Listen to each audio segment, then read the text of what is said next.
Fresh news, smart talk, all day.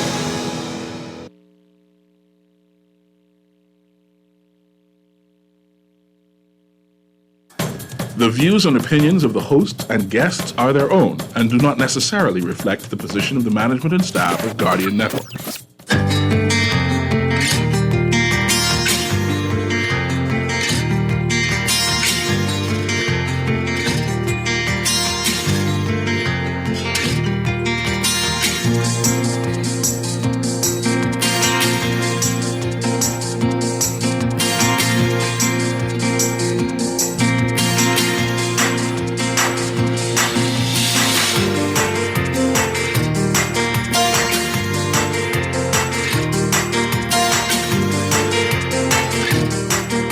Good morning. The police say expect even more aggressive policing in the weeks ahead. As we told you yesterday, it's a deal. The hotel union and employers finally reach an agreement. And we are counting down to the Super Bowl, getting your predictions. It's all straight ahead this morning. I'm Dwight Strachan, and this is Morning Blend. Wake up, it's a new day. Wake up, it's a new day. It's the start of a new way. You know that it's there. It's the start of the end of the old way. It's a new day. Wake up, it's a new day.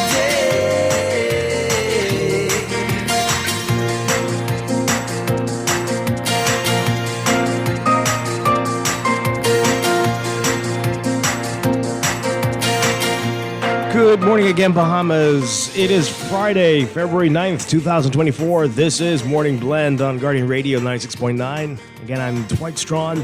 In a moment, Stephen Hanna will be joining us. Also this morning, we are getting an update on what came out of Operation Take, getting a report card to Humane Society in business this morning. Plus, we're going to give away those tickets to Running in Love. Stay tuned for that. All you have to do is answer the trivia question correctly, and you will be able to take part in that run tomorrow morning. So stay tuned for that. That's all straight ahead, but first it's time for the overnight, the latest breaking news from while you were sleeping, and the top national and international headlines this morning.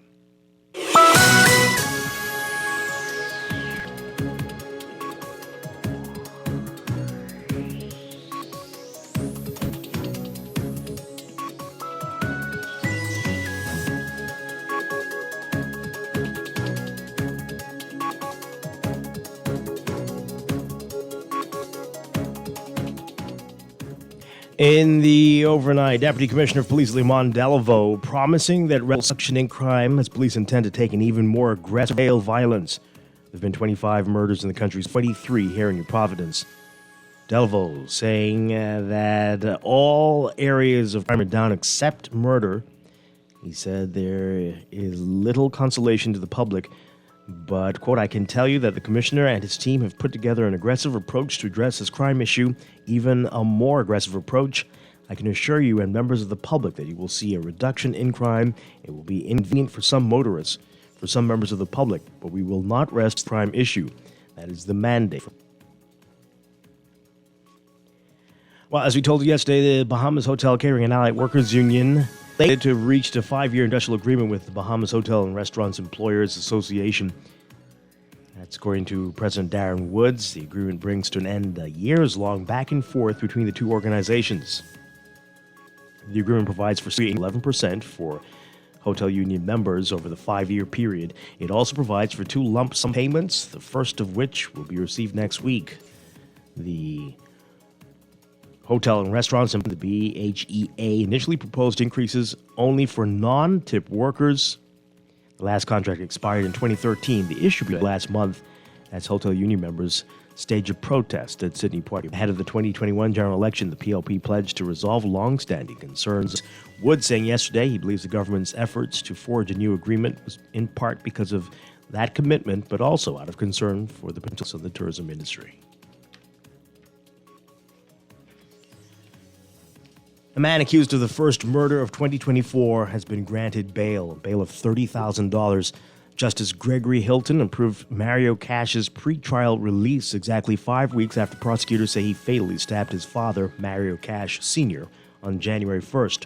Cash was killed during a fight with his father at their Venetian West development home. During the bail hearing, Cash's lawyer argued that his client acted in self-defense and that the deceased started the fight. As a condition of his bail, Cash, a psychologist with American citizenship, has to surrender his passport. He'll be outfitted with an ankle bracelet and has to sign in at the airport police station 3 times a week. Additionally, Cash is forbidden from having direct or indirect contact with the prosecution's witnesses. And a judge should not have allowed a jury to hear a recording of a father allegedly begging his daughter not to expose his sexual abuse because he didn't want to go to prison. That's according to a defense attorney argued this yesterday. The country's top local court heard submissions in the appeal of the father who was convicted of 2 counts of incest and sentenced to 25 years imprisonment.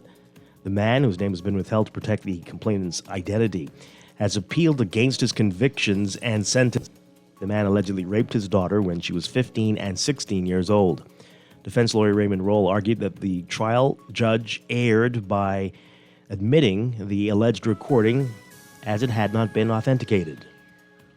According to the evidence, the daughter secretly recorded her father while she confronted him about how the sexual abuse had adversely affected her schoolwork and her life. She told him that she needed to tell someone. A man purported to be the father begged his daughter to keep her silence and instead suggested that he took her to a counselor. Roll also argued that commentary about the case on social media following reports about the case in the Nassau Guardian affected the fairness of the trial.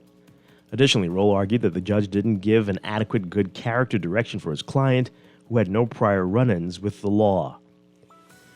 In relation to sentencing, Roll highlighted a case where a father convicted of incest was sentenced to 15 years in prison.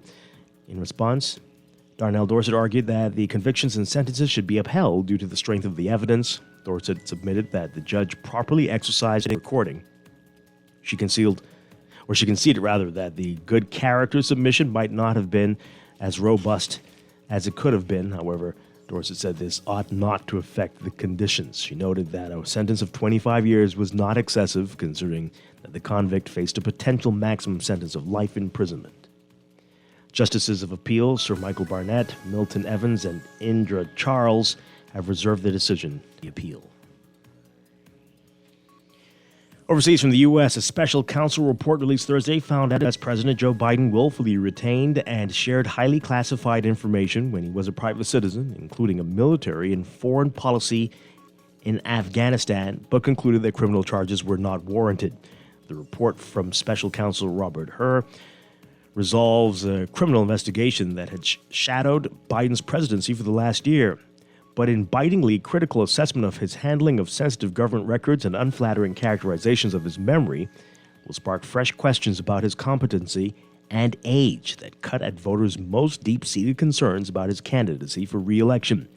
In remarks at the White House Thursday evening, Biden denied that he improperly shared classified information and angrily lashed out at her for questioning his mental acuity, particularly his recollection of the timing of his late son Beau's death from cancer. The searing findings will certainly blunt his efforts to draw a contrast with Donald Trump, Biden's likely opponent in November's presidential election, over a criminal indictment charging the former president with illegally hoarding classified records at his Mar-a-Lago estate in Florida and refusing to return them to the government. Despite abundant differences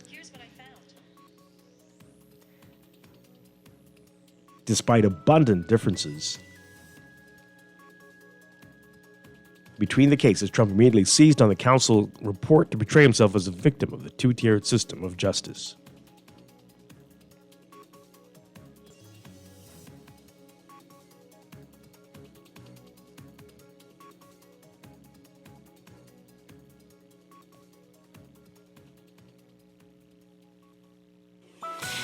And Israel bombed targets in crowded Rafah early today, hours after the Biden administration in the U.S.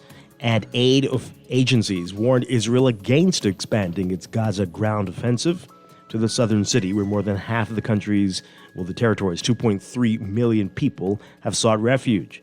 Airstrikes overnight and into Friday hit 2 residential buildings in Rafah, while 2 other sites were bombed in central Gaza, including one that damaged a kindergarten-turned-shelter for displaced Palestinians. 22 people were killed, according to AP journalists who saw the bodies arriving at hospitals. U.S. President Biden said Thursday that Israel's conduct in the war, ignited by a deadly October 7th Hamas attack, is, quote, over the top, the harshest U.S. criticism yet of its close ally, and an expression of concern about a soaring civilian death toll in Gaza.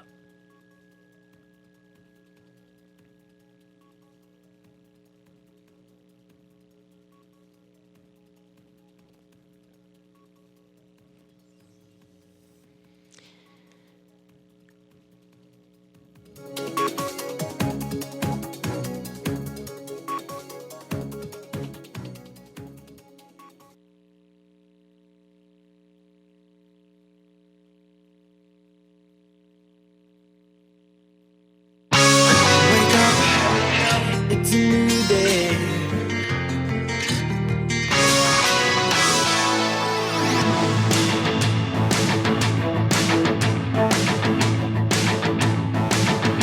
In sports, the Antel Rogers Timberwolves junior boys basketball team overcoming a double-digit deficit Thursday, storming back to take down last year's runner-up, the SC McPherson Sharks, 49-43. This is at the Kendall Isaacs Gym. Advancing to the GSSSA, the Government Secondary School Sports Association's championships, the junior girls defending champions, the CH3's Raptors, got by the D.W. Davis Royals 27-24 in their single elimination playoff game to advance to their finals. The Timberwolves will take on the defending champs in the junior boys division, the Royals, in the championship series. The Raptors will defend their title against the H.O. Nash Lions. The best of 3 championships get underway on Monday at the Kendall Isaacs Gym. From the NBA, Bahamian professional basketball player Chavado Buddy Hield is on the move again, traded by the Indiana Pacers to the city of brotherly love, Philadelphia, as the trade deadline for the NBA was Thursday. Hield was traded to Philadelphia 76ers for Marcus Morris Sr. and Korkmaz and 3 second-round draft picks. The trade, no surprise after contract extensions between Hield and the Pacers stalled in September.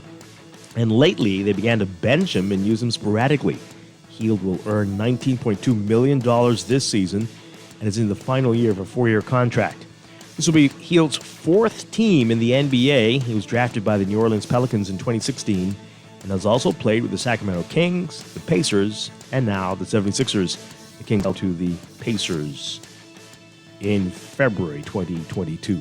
The move puts the Grand Bahama native on a team that is playoff bound, just like the Pacers, even though they lost reigning MVP Joel Embiid for 6 to 8 weeks with an injury. 76ers sit in 6th in the Eastern Conference with a 30-20 win-loss record this season. They've lost 3 straight games and have won just 3 of their last 10. The Pacers are under them with a 29-23 record. From the NFL, accepting the AP NFL Most Valuable Player Award in person was a bittersweet Lamar Jackson last night. Jackson was a near unanimous choice for his 2nd MVP award, announced at NFL Honors Thursday night. But the quarterback's Baltimore Ravens fell 1 win short of playing in the Super Bowl that's coming up on Sunday. The All-Pro QB received 49 of 50 first-place votes from a nationwide panel of voters that includes media members who regularly cover the NFL and former players and coaches. Jackson led the Ravens 14-5 to the NFL's best record in the regular season, but they lost to the Kansas City Chiefs in the AFC Championship game. The 27-year-old Jackson is the 4th player to win his 2nd MVP before turning 28, joining Patrick Mahomes, who's 27, Brett Favre, who was 27 as well, and Jim Brown, who's 22. Jackson said it was an honor, but he would have preferred to have been playing in the bowl. San Francisco 49ers running back Christian McCaffrey ran away with the AP Offensive Player of the Year. He'll try to add a Super Bowl ring to his trophy case when the 49ers take on the Chiefs on Sunday. Cleveland Browns edge rusher Myles Garrett beat out TJ Watt for AP Defensive Player of the Year. Houston Texans quarterback CJ Stroud won the AP Offensive Rookie of the Year award in a landslide. And defensive end Will Anderson Jr., Stroud's Houston teammate, won the AP Defensive Rookie of the Year award outgaining both Jalen Carter and Kobe Turner by 2 first-place votes. The Browns took home 4 awards. And quarterback Joe Flacco, who came off the couch to lead Cleveland to the playoffs, was named AP Comeback Player of the Year. Kevin Stefanski edged Houston's D'Amico Ryans for AP Coach of the Year honors by 1 first-place vote, and defensive coordinator Jim Schwartz won the AP Assistant Coach of the Year award after guiding the league's number 1 ranked unit. That's sports. And that's the overnight. Time for your first look at weather.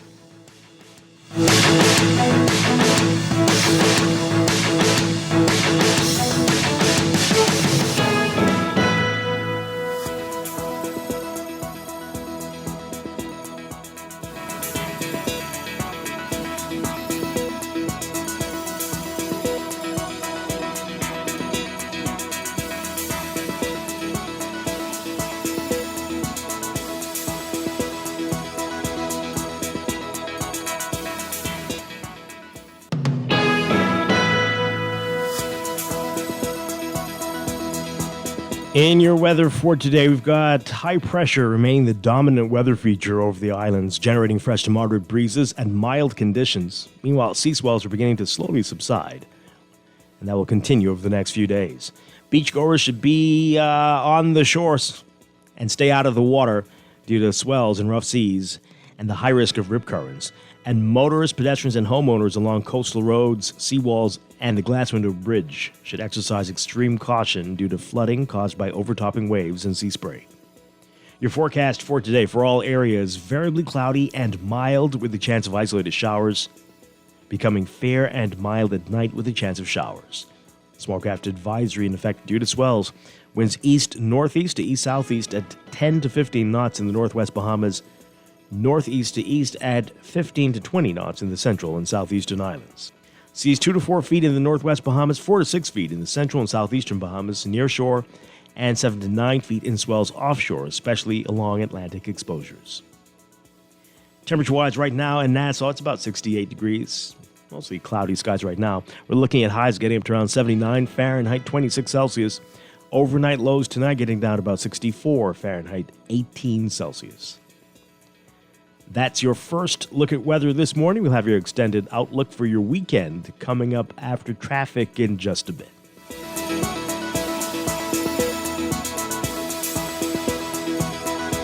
Wake up, it's a new day. Wake up, it's a new day. You're listening to Morning Blend. When we come back, we're discussing the day's top stories right here on your home for fresh news and smart talk all day. Guardian Radio 96.9.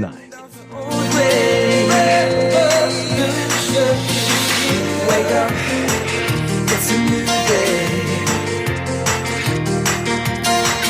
Wake up, it's a new day.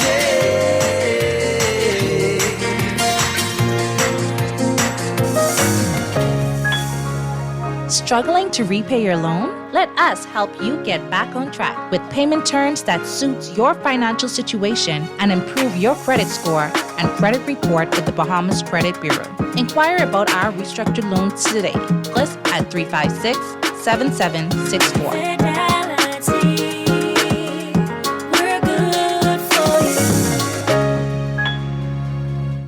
It's that time of year. Time for the Guardian Media Group's annual Healthy, Wealthy, and Wise Fair at the Mall at Marathon, Saturday, March 2nd. Starting at 10 a.m., admission is totally free. Games, prizes, samples, and surprises are free. So, bring your mom, bring your dad, bring grandma and the baby, and come and receive free health screening, new product info, and sound financial advice. It's the annual Nassau Guardian Healthy, Wealthy, and Wise Fair, happening Saturday, March 2nd at the Mall at Marathon. Join the movement. Every day in a busy world, we have to do so much. Bank with CIBC and get that personal touch.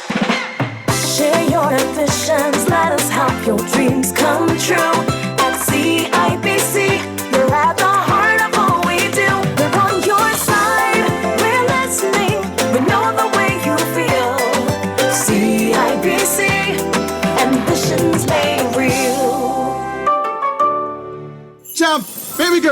cable guys here. Since the very beginning, you have been with us. This is Paul Wade, and this is called the Internet. Okay. All right, so you can For type over 2 decades, we've been with you every step of the way. Weebo is total class. Look at her go. She's in front. I follow me. I'm resident. So yeah, times may have changed, and so have your needs as our valued customers. But some connections stand the test of time. Rev, we're with you. Struggling to repay your loan? Let us help you get back on track with payment terms that suits your financial situation and improve your credit score and credit report with the Bahamas Credit Bureau. Inquire about our restructured loans today. Call us at 356-7764. This is Guardian Radio 96.9 FM, Nassau, Bahamas. Wake up, it's a new day. Wake up, it's a new day. It's the start of a new way. You know that it's the start of the end of the old way. Wake up, it's a new day. Wake up, it's a new day.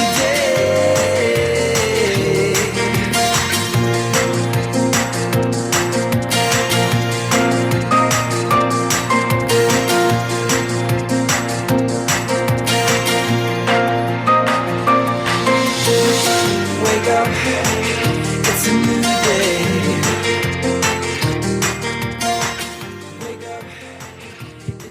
Welcome back to Morning Blend here on Guardian Radio 96.9. We are streaming live on GuardianTalkRadio.com and on the Guardian Radio app for smart devices. We're also on your televisions on Cable Bahamas Channel 969 and BTC Flow Channel 612. You can tweet us at MorningBlend969 or Facebook.com/MorningBlend969.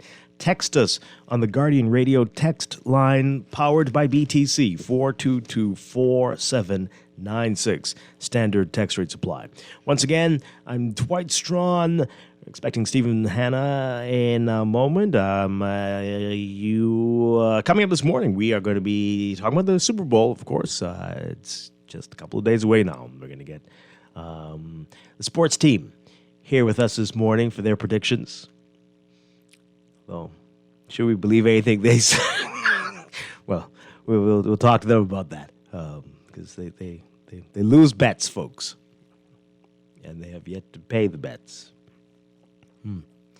But yeah, we'll get into that later. And then in business, we're going to be talking with the Humane Society, getting an update on Operation Potcake and finding out the results of that and the work that still needs to be done to help control the pet population here in the Bahamas. All right, so that's all ahead, but let's begin with what else is in the news.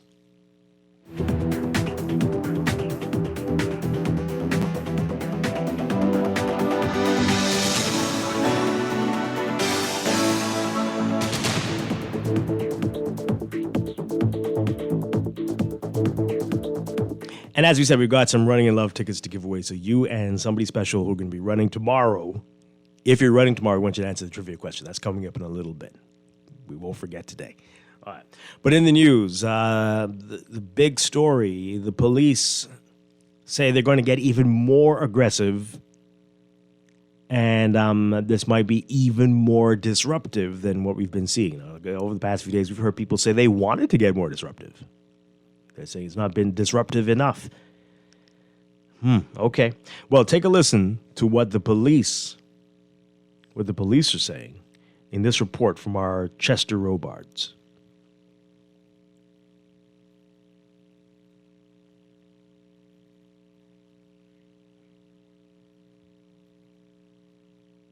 He told folks there that they are going to get a handle on the crime situation and they will curtail the violence that we're seeing, but they're going to have to get a lot more aggressive on the streets. So for the details on what was said, As we wait to pull that up, okay, we're going to get that sorted out. But anyway, our Travis Cal writing about it in the paper as well today, saying that the country will see, this is Delvo, saying the country will see a reduction in crime as police intend to take an even more aggressive approach to curtail it. As you know, there have been 25 murders in the country so far, 23 right here in Providence, and we've got that report for you now. Take a listen. Deputy Commissioner of Police Lehman Delaveau said today that the public will soon begin to see a reduction in crime as police increase their operations across the country. Ones, he said, will cause some disruption to citizens. I can assure you and the members of the public that you will see a reduction in crime. It may be inconveniencing for some motorists and some members of the public, but we will not rest until we address this crime issue. That is our mandate. There's a mandate from the Commissioner of Police. Do not rest until we address this crime issue. I can tell you, I can assure you, the Bahamian people will be very pleased with the aggressive way we will police this country. Delaveau addressed the gang situation, saying police know who the major players are and have developed a strategy to mitigate their role in the crime problem faced by the country. We have identified the gang leaders. And in identifying the gang leaders, we have put a strategy in place which I do not wish to discuss at this time. At the appropriate time, the Commissioner will address the strategy that has been put in place. We know who they are. I again wish to appeal to the young men, in particular in this country. Resist the temptation of crime. If you want to stay alive, resist the temptation of crime or taking up a firearm and using it against someone and costing someone's life. He also touched on the problem of illegal firearms, saying police have done a good job removing guns from the streets. The number of firearms that are being taken off the streets is a clear indication that we are doing what we need to do. The amount of rounds, ammunition, each ammunition that we find is something that can be a life that is lost. And so we will continue this aggressive fight. The reality is that firearms continue to come in different ways in this country. We will find them, and we put the persons where they need to be once they are needed. There have been 25 murders in the country in the first 6 weeks of the year. Okay, our Chester Robards with that report there. Let's get your reaction to that, folks. They're going to get more aggressive. What does that mean? It's going to be more disruptive to us. Some of you seem to want that. Every day somebody says there needs to be a curfew. I don't know if they mean for themselves, but people have been calling for all manner of things. Lockdowns, they've said, curfews, more aggressive. You ready for it? Let's talk. 323-6232. 325-4316. 325-4259. Tweet us, Facebook us, text us, 4224.